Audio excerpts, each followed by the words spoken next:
On va commencer la partie 2 de ce cours. On parlera de DDD, Domain Driven Design, et aussi d'architecture hexagonale. Donc première sous-partie, 2A, on va présenter ce qu'est le domaine, donc le métier. On va voir que c'est au cœur de l'application. Donc on est vraiment très orienté DDD, Domain Driven Design, en expliquant vraiment l'importance de ce concept. Donc définissons cette couche domaine, aussi appelée couche métier. Donc déjà, il faut bien comprendre que c'est vraiment au cœur de l'application. Donc on a cette couche domaine, et c'est là où on va définir vraiment le cœur business de l'application. Donc quand on est développeur, le cœur business, c'est essentiellement quelles sont les données, métiers, domaines, qui sont gérés par cette application, et quels sont les traitements qu'elle va réaliser, et donc offrir à ses utilisateurs. Dans le paradigme objet, donc ces données et ces traitements sont regroupés dans des objets. On appellera ces objets des objets métiers ou les objets de la couche domaine. Alors si la définition de cette couche domaine reste encore un peu vague, il est parfois plus facile de décrire ce qui n'est pas domaine. Essentiellement, on va voir que ce qui n'est pas domaine, c'est ce qui est technique. Donc l'interface utilisateur, le fait d'avoir des boutons, des sliders, des fenêtres, etc., ce n'est pas métier. À la limite, on pourrait avoir une même application métier avec différentes interfaces utilisateurs. La sauvegarde, comment on va sauvegarder les données? Est-ce qu'on va utiliser une base de données? Et encore, quelle base de données? Est-ce qu'on va utiliser des fichiers, etc. Tout ça, ce n'est pas domaine. Si on utilise des mécanismes d'optimisation de performance, un cache qui va permettre d'aller plus vite, etc., là encore, ce n'est pas domaine. La sécurité, est-ce qu'on va autoriser l'accès à certains services, à certains utilisateurs, etc. Là encore, ce n'est pas domaine. Alors le principe du DDD, c'est de commencer par le domaine, domain first. Donc on fait ça vraiment avant toute autre chose. On commence par définir les objets métiers, on précise leurs données, leur traitement. Une fois qu'on a les objets métiers, on va pouvoir expliquer comment ils communiquent, comment ils interagissent pour réaliser les cas nominaux et les cas exceptionnels. Alors j'ai mis surtout les cas exceptionnels parce que en fait souvent on oublie un peu les cas exceptionnels. Donc là j'ai eu envie de montrer qu'il fallait surtout pas les oublier. Donc encore une fois, on ne se soucie pas de la sauvegarde, de la performance, etc. Prenons un exemple, un site de e-commerce. Donc quels sont les concepts métiers qu'il va falloir coder dans cette fameuse couche, couche métier ou couche domaine, hein. Donc on va avoir les produits proposés par le site, le panier, pourquoi pas les promotions, etc. etc. Donc quel est le but du jeu? Coder ces concepts. Donc il va falloir définir ce qu'est un panier, ce qu'est un produit, comprendre les relations qui existent entre ces concepts. On va bien sûr expliquer que on peut mettre un produit dans un panier, expliquer le processus métier de bout en bout, expliquer qu'on construit un panier, qu'on ajoute un produit dedans, qu'on peut enlever un produit, puis ensuite on peut valider le panier. Donc tout cela va nous permettre aussi, ça c'est important, d'écrire les tests du domaine.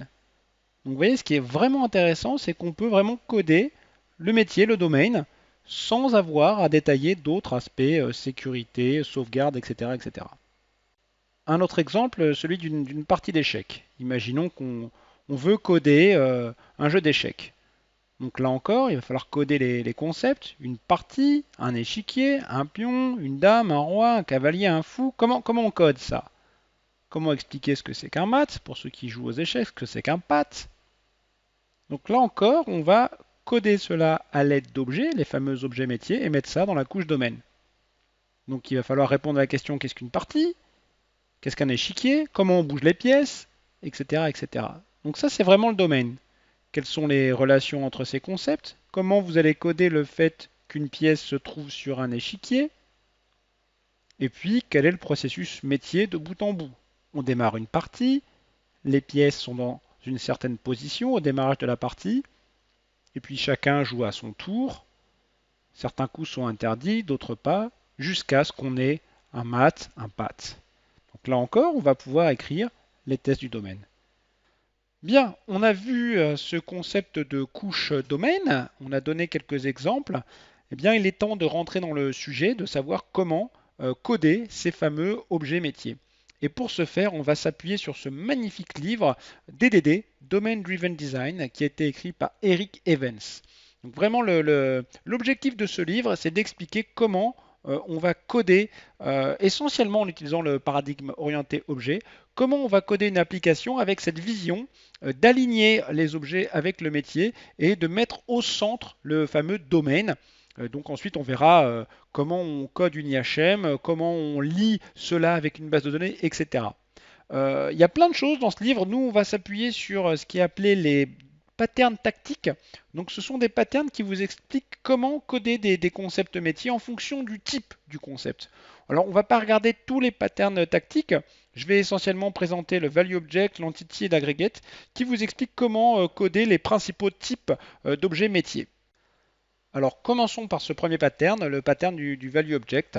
Donc le but du jeu, c'est de coder un concept métier qui représente un objet immutable. Plus précisément, vous voulez coder un concept métier qui représente des données qui ne changent pas avec le temps. Alors du coup, les traitements qui seraient associés à ce concept seraient essentiellement de la lecture de données et pourquoi pas du contrôle à la création.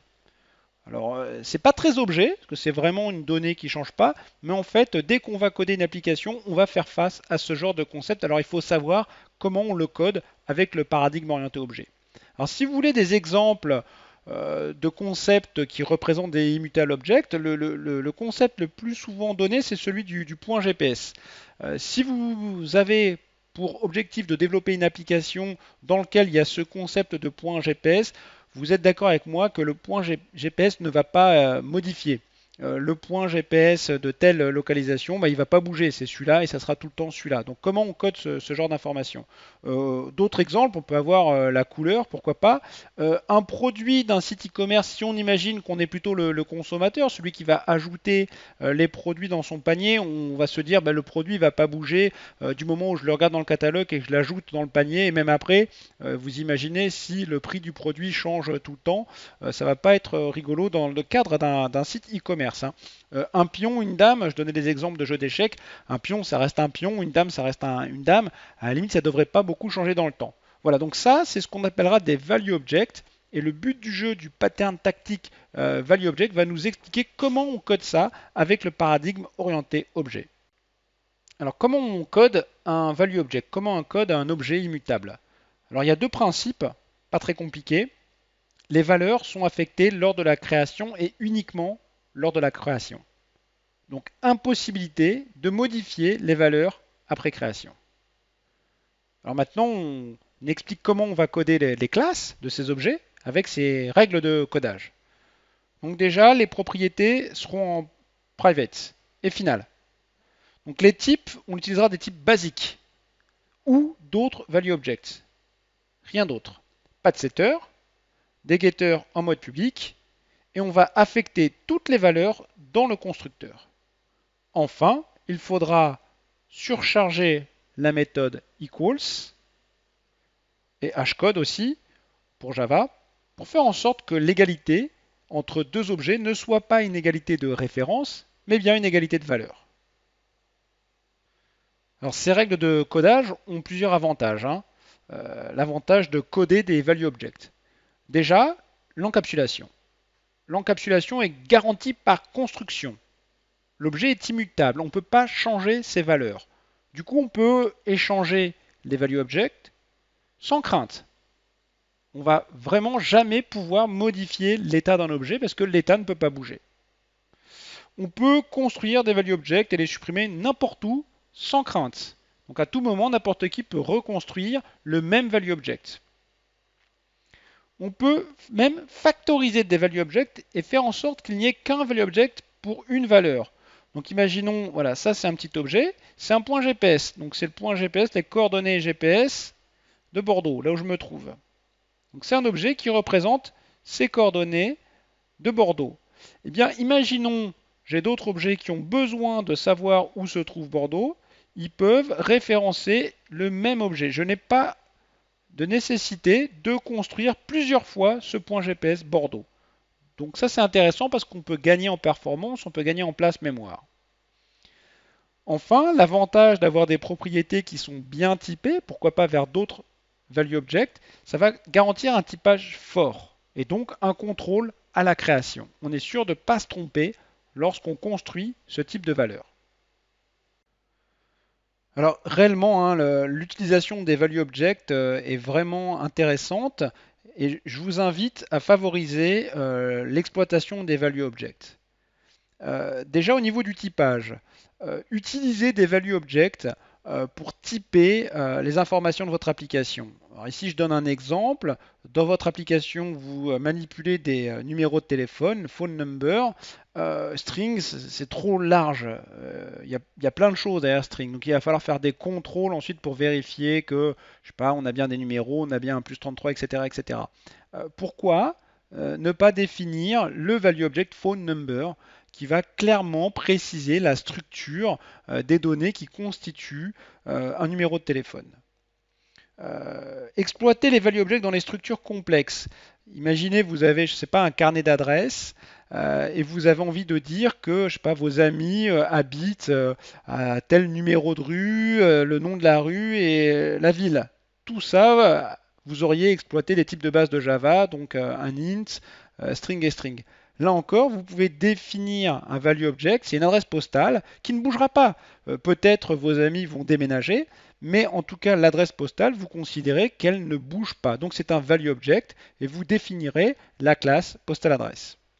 L'autre point important et très intéressant, c'est que quand on manipule des value objects, on peut, plutôt que de changer les valeurs, hein, value object, on ne peut pas changer les valeurs de toute manière, on peut remplacer un value object par un autre. Alors là, c'est ce que j'ai essayé d'écrire, où on imagine que je manipule des formes physiques sur un canevas et je veux faire une translation. Voilà, j'ai un canevas qui est là et je veux faire une translation d'un vecteur. Hein. Ce vecteur va avoir un x et y. Voilà. J'ai un carré, je veux le déplacer, je veux faire une translation. Donc sans l'exploitation des value objects, eh bien j'aurais dit la valeur de ton e.x, il faut la modifier, etc. Ce que je peux faire ici, c'est non, je vais donner des nouvelles positions. Voilà, donc c'est des nouveaux points. Et je vais simplement dire que ce carré maintenant, voilà, c'est une nouvelle position. Je ne vais pas modifier les positions, je vais donner de nouvelles positions. Je remplace les anciennes positions par des nouvelles positions, ce qui revient au même. Hein. Mais là ici, j'ai une garantie du value object, donc de l'encapsulation, etc., etc. Donc il faut vraiment favoriser l'exploitation des value objects. C'est vraiment plus qu'intéressant. Deuxième pattern tactique, le pattern dit entity. Donc là, c'est quand on code un objet classique, dans le sens programmation orientée objet. Donc un objet classique, c'est un objet qui a un état, et cet état va changer avec le temps. Du coup, l'objet va proposer des traitements, ce sont les services qu'il va proposer aux utilisateurs. Alors, point important sur les entities, l'entity a un identifiant qui lui est donné à la création de l'objet. Donc on va pouvoir retrouver les entities dans une application à partir de leur ID. Alors des exemples d'entities dans des applications, mais bien sûr ça va dépendre de l'application que vous allez développer. Une fiche utilisateur. Vous avez la liste de vos amis, donc dans cette liste il y a une fiche par ami. Donc voilà, donc ça c'est une entité dans le sens où vous pouvez vraiment identifier chacun de vos amis, mais certaines informations vont changer, l'état va changer, le numéro de téléphone de votre ami va peut-être changer, son adresse va peut-être changer, etc., etc. Un personnage dans un jeu, il va avoir des points de vie, il va avoir une arme. Par contre, c'est ce personnage. Alors là, c'est intéressant, on discutera de cette notion, une case sur un échiquier. Est-ce que, alors la case, on a envie de dire, elle ne bouge pas. La case A1, c'est la case A1. Mais on peut se poser la question, est-ce que c'est elle qui va contenir la tour? Si tel est le cas, vous considérez qu'elle est vide, elle n'est pas vide, etc., etc. Et donc elle change. Comment coder un entity? Donc d'abord les principes. On a vu, un entity avait un ID. L'ID, il sera donné à la création et il ne changera pas. Ensuite, l'entity, il a un état qui va changer, il est stateful. Donc cet état, il faudra absolument veiller à l'encapsuler. Hein, on va faire attention au principe d'encapsulation. On protège ses données, on protège son état. Donc du coup, il y a des traitements métiers. Donc on exprime le métier au travers de l'entity. Donc le nom de ces traitements, donc le nom des méthodes, doit être aligné avec le métier. Alors les entities, ils ont un état, mais ils peuvent aussi avoir des données qui sont immutables. Donc là, on utilisera les value objects. On peut lier des value objects à une entity. Une fois qu'on a compris les principes, allons un peu plus loin avec les règles de codage. L'ID, donc une propriété private, finale, dont la valeur est donnée à la construction, donc dans le constructeur. Donc du coup, pas de setter, et pourquoi pas un getter pour connaître l'ID de l'entity. Ensuite, on va utiliser les propriétés pour définir l'état stateful qui va changer. Donc private, on ne veut absolument pas donner accès à cet état, et pas de setter. Des traitements métiers publics qui vont changer l'état. Donc là, on est vraiment sur du public. Avec un nommage, on fera attention qu'il soit proche du vocabulaire du métier. Et on peut utiliser donc d'autres propriétés typées par des value objects pour réduire l'état, dans le sens où on va réduire le périmètre de l'état à son strict nécessaire. Les entities. Alors déjà l'ID, l'ID c'est très intéressant parce que là on va vraiment coder l'ID comme une propriété. Donc il est présent dans le code l'ID, on sait de quoi on parle quand on parle de l'ID. On n'utilise pas les mécanismes de plateforme technique. Alors j'ai eu moi dans le passé l'habitude d'utiliser l'ID Java ou l'ID d'une base de données. Non, là dès le début on dit que cet objet on veut l'identifier dans notre application et donc on explique comment on l'identifie. Ça vous verrez que c'est vraiment très intéressant. Ensuite l'état.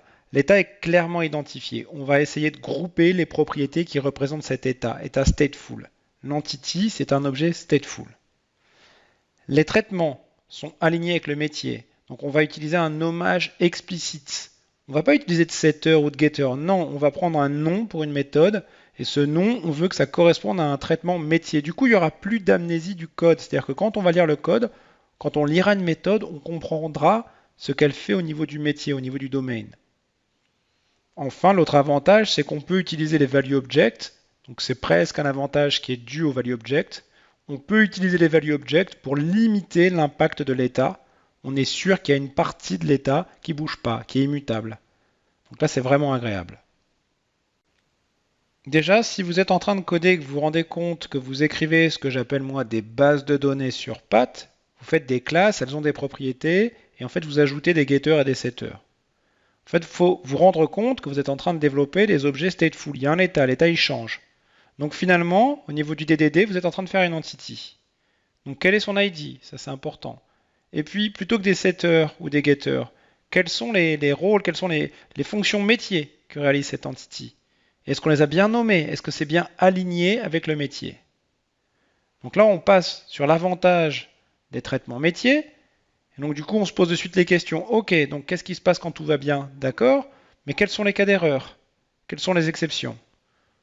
Donc si vous vous forcez en un sens à écrire des entities, vous répondrez à ces deux questions. Et ça sera bien mieux, vous aurez un code qui sera beaucoup plus lisible.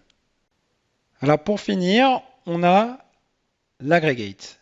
C'est en quelque sorte un entity composite. Composite, ça veut dire qu'il est composé d'autres entities. Donc en fait, l'aggregate, il est fait pour coder un objet métier vraiment complexe qui va gouverner des entities. On a une notion d'élément racine. Donc on a vraiment une notion de grappe. On a la racine ici. Et on a plein d'objets qui vont être gérés par cette racine. Et bien tout ça, ça forme l'aggregate. Donc c'est un espèce de composant, en quelque sorte, dans une application. Donnons des exemples. Donc un carnet d'adresses qui contient les fiches utilisateurs. Là, on sera au niveau de l'aggregate, parce qu'on a une racine, le carnet d'adresses. Ici, on aurait des fiches utilisateurs, la première, la deuxième, etc. Et vous voyez bien qu'il y a une notion de gouvernance, parce que vous ne pouvez pas ajouter deux fiches utilisateurs pour un même utilisateur, en quelque sorte. Une partie d'un jeu d'échecs, par exemple. Donc là, on a un élément racine. La partie, on peut déplacer les pièces dans cette partie. Il y a un cycle de vie de la partie, et puis à l'intérieur, on aura toutes les pièces, etc. Sont-elles vivantes, sont-elles mortes? un panier électronique, on va ajouter des produits. Partie d'échec, je viens de le dire, etc. Donc ça, c'est cette notion d'aggregate. C'est un entity composite. Comment on code un aggregate? Alors là encore, il y a des principes. Un aggregate, rappelez-vous, c'est un entity composite. Donc comme c'est un entity, il a un ID. Mais là, l'ID, soit il est défini à la création, soit il est donné même à la création. Et il ne changera pas, l'entity.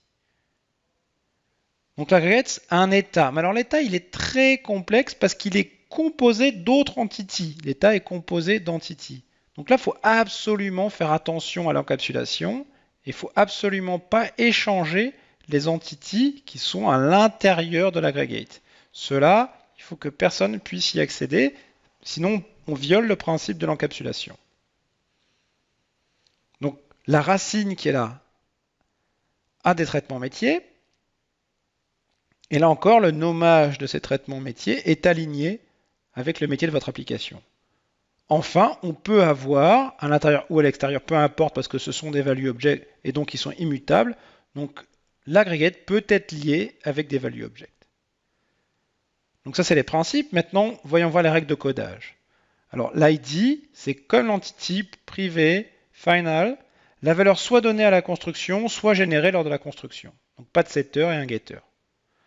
Les propriétés, attention, toujours en private, sans setter. Et là, on fera même attention aux getters. Pour les entités qui appartiennent à l'état, elles sont créées par l'aggregate, c'est lui qui leur donne l'ID et on ne les échange pas. Là, c'est vraiment important cette troisième règle. Des traitements métiers, donc la règle de nommage classique, comme les entities, et l'exploitation des value objects, comme les entities. Alors, quels sont les avantages d'utiliser les aggregates? Alors déjà, vous le verrez avec l'exploitation de ce concept, l'élément racine, ça va vous offrir énormément d'avantages. Vous avez un seul point d'entrée, c'est l'élément racine qui, lui, va déléguer tout plein de choses à plein d'autres objets. Un seul point racine. En fait, ce point racine, vous verrez, il va représenter le composant, donc là on a vraiment un composant, pour l'utilisateur. Ça, c'est l'utilisateur. Alors l'autre chose qui est vraiment intéressante, c'est qu'à l'intérieur, l'état, il est très complexe. Donc on a plein d'entités qui pourront se synchroniser, etc. Mais tout cela sont masqués, ils font vraiment partie de l'état. Les traitements de la racine sont vraiment alignés avec le métier. Là, on a vraiment des procédures métiers sur cet objet, l'objet racine. Alors, il faut vraiment favoriser l'utilisation des agrégates lorsque vous codez une application. Et essayez au début de construire vraiment un seul aggregate pour votre application.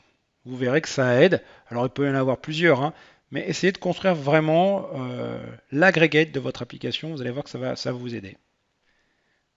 De fait, quand vous allez coder la racine, l'objet racine de cet aggregate, vous allez vous poser les questions de ces fameux gros traitements métiers. On a vraiment l'impression, même si ce sont des services qui sont rendus à l'utilisateur, et là, il faudra vraiment préciser les cas d'erreur ou les exceptions. Vous allez voir que ça va être assez sympa. Alors on a vu ces trois concepts, Value Object, Entity, Aggregate, et maintenant la grosse question c'est comment on utilise ça pour coder une application. Alors l'idée c'est que vous allez lister tous vos concepts. Donc, moi j'aime bien faire une séparation ici, vous allez donner la liste de vos concepts, ça c'est vos concepts métiers de votre application. Et là vous avez en gros trois catégories. Vous avez ici les Value Objects, donc tac. Vous avez ici les entities. Et vous avez les aggregates. Et là, vous listez tous vos concepts. Alors, si je prends l'exemple d'une partie d'échecs, donc j'ai la partie, c'est un concept, j'ai la tour, j'ai l'échiquier, etc., etc., etc. Et la question à se poser, c'est ce concept, cette tour, est-ce que c'est plutôt un value object, est-ce que c'est plutôt une entity, est-ce que c'est plutôt une aggregate? Alors, l'ordre que je vous propose, il y a un ordre qui va, j'imagine, vous aider un petit peu, c'est d'abord, posez-vous la question, est-ce que c'est un value object? Est-ce qu'un échiquier, c'est un value object? Si vous répondez non, vous posez de suite la question, est-ce que c'est l'objet racine de mon application? Et si vous répondez non à ces deux questions, en principe, c'est que c'est une entity et qui sera rattachée à l'aggregate. Donc si je prends cette partie d'échecs là, eh bien, vous allez voir que c'est vraiment, assez rapidement, on va voir que ça va être la partie la partie qui sera l'aggregate principal de votre application. Du coup, ensuite, ce qui va être dur, et là on verra ça après en exercice, c'est OK, la tour, est-ce que c'est plutôt un value object ou est-ce que c'est plutôt un échiquier? Et ça va dépendre de comment vous codez la tour. Si la tour connaît sa position, la position peut changer, alors ce sera plutôt une entity. Si au contraire la tour ne connaît pas sa position, rien ne change, alors ça sera un value object. Si c'est l'échiquier qui sait où sont placées la tour, alors l'échiquier sera une entity, etc., etc. Donc en fait, ça vous offre un cadre là pour améliorer votre conception. Ok, on a fini cette première sous-partie. Donc il est temps de faire la synthèse. Donc je vous rappelle que le but du jeu, hein, du DDD, c'est vraiment de faire en sorte que le métier se retrouve au centre et aussi en premier de l'application. Donc on va mettre ça dans une couche qu'on appellera domaine. Donc en Java notamment, toutes les classes qu'on créera seront dans un package nommé domain. Alors ensuite, ce qui est très agréable avec ce livre, le DDD, c'est qu'on a des patterns tactiques qui vont nous permettre de coder les différents types de concepts métiers. Est-ce que ce concept métier représente plutôt un objet immutable? Est-ce que c'est un gros objet complexe ou est-ce qu'au contraire c'est un objet qui est stateful? Bon, il y a d'autres concepts, mais là on a réduit à trois types.